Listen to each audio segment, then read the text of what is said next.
You'd have to be an actual sociopath to do that, and I am not. I mean, I could do like 50 personality quizzes right now, and I am an empath every time.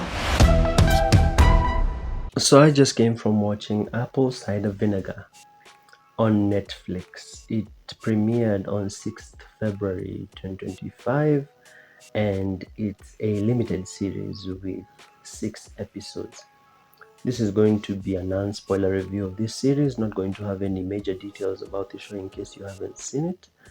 Apple Cider Vinegar apparently is based on a true story, and they keep constantly reminding you in the show with each episode telling you that this is based on a real story. This is a real story based off of a lie, and some characters have been fictionalized, or some stuff has been created up, but it's mostly stuff that happened in real life. The story follows 3 key people: Belle, Mila, and a girl named Lucy.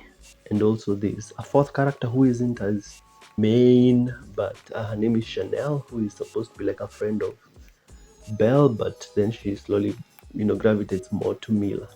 So Belle is the main character, but I feel like Mila is more of the protagonist. So when I say main character, I mean the story focuses more from the POV of Belle, but the person who like seems to, you really feel for her and you really gravitate towards her, especially for me, was Mila, because Belle is faking her cancer diagnosis, saying that she has had a brain tumor, but when she's told show us records, she says some vague stuff. And Mila actually does have cancer, and you get to see her as she tries to avoid getting her arm amputated, which, me as a viewer, I really gravitated to her as a character.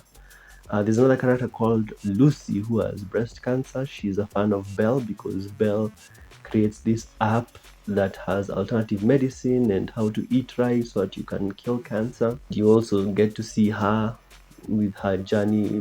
There's a lot of cancer in this show. You get to see Chanel as she moves from, well, getting to see how Belle is such a liar, and then trying to help Mila expose Belle as a liar. And that's the other thing. It's so hard to expose Belle as a liar because she's such a good actress. I mean, I'm saying she's a good actress in terms, she's a very good actor, but also in the show as a character, she's very good at acting, and she's also very good at manipulating people. The show's themes, this show is tackling many themes. It's targeting themes of alternative medicine, pseudoscience, stuff that just looks like weird and like witch doctor herbalist type medicine. There's even a part where Mila, she tries to explain it to like a bunch of doctors at a table, and one of them just says that is just quack medicine. So I like that. I like, tackling that topic of pseudoscience and alternative medicine and whatnot. Also tackling the theme of gurus. I think that's actually one of the key takeaways of this show is gurus. Gurus with their, quick life hacks and how to help you become healthier quick as they profit from your suffering, exploiting people's illnesses. That one is the whole point of Belle's character. And there's also, for someone like Lucy who has breast cancer, and basically anyone who is having cancer in the show, because even like Mila's mom has cancer. I think you get to see a lot of these characters having like a half empty, half full type outlook on life. Sometimes they'll view the disease as like a challenge to overcome. Sometimes they'll view the disease as, this one is going to kill me and there's no hope. So, the show is exploring a lot. Belle, I don't know the name of that actress. I've never seen her before, but she's a great actress. As a character, the person portraying Belle is a great actress. But Belle as a character, she has no friends and she just loves playing the victim. And she's very good at playing the victim. I'm shocked how she can just break down and make people feel sympathy for her. The show says that she didn't have a dad. In fact, there are many scenes where characters just break the fourth wall and talk to the audience, which I liked, and it's not overused. And Belle says that she never had a dad, which I'm assuming is why she's such like an attention vacuum. and she'll do anything for attention. Belle also uses good people for her personal gains. Like she will have a like she has a partner in the show, but she'll sort of like low key resent the guy, but she'll just play along, to use him for what she needs. She's very manipulative, and as a character, I like the way she's written because you truly get to see the manipulation in real time, and it's very hard to prove that she's being manipulative. In fact, the girl who has breast cancer, Lucy, her husband is just trying to prove that Belle is just a liar, but it's very hard when the girl is so good at manipulating people.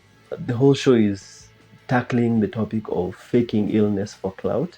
I don't think I've seen a show do that recently, which is pretty good. Episode one comes off very fast paced with this very quick editing, which I liked because it sort of gives episode one feels sort of like you're watching a vlog. Social media is a huge theme in this show, and I like that. The way it's portrayed, the whole thing is portrayed.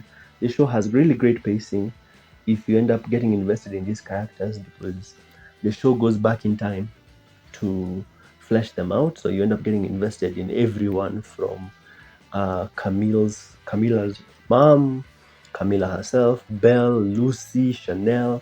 The show just goes back in time to like flesh them all out. So I like that. The show has great pacing. If you become invested in the characters, you will just end up enjoying the show in general. And out of 10, I think I'd give the show a 7 out of 10. I'll give the show a 7 out of 10. I think the only reason why I don't give it high is because the show has no like real plot. It's just you're watching the characters live their life and as they interact. Yeah, but there's no plot has a beginning, middle, end, and you always feel like you can predict the events.